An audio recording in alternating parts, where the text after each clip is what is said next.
খারাপ সময় আমরা বোধহয় কেউ চাই না যে আমাদের জীবনে খারাপ সময় আসুক, কিন্তু খারাপ সময় চলেই আসে।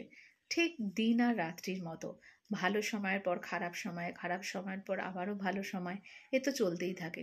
কিন্তু জানেন কি, আমাদেরকে খারাপ সময় যা শিখিয়ে যায়, যা বুঝিয়ে যায় কয়েক ঘন্টার মধ্যে, কয়েক দিনের মধ্যে, কিংবা কয়েকটা পরিস্থিতির মধ্যে, আমরা খারাপ সময়ের মধ্যে যা কিছু শিখি, ভালো হাজারো সময় আমাদের তা শেখাতে পারে না, আমাদেরকে বোঝাতে পারে না, আমাদেরকে উপলব্ধি করাতে পারে না। খারাপ সময় এমন একজন শিক্ষক বা শিক্ষিকা যে আপনাকে হাতে কলমে বুঝিয়ে দেয় প্রত্যেকটি বস্তুর সত্যতা, তার প্রতি আপনার ভরসা, বিশ্বাস, সমস্ত কিছু যা আপনি হাজারো ভালো সময় উপলব্ধি করতে পারবেন না। ফলে খারাপ সময় উপলব্ধিতার দ্বারা আমাদেরকে যা শেখালো, তা কিন্তু আমাদের জীবনের পাথেয় হয়ে গেল।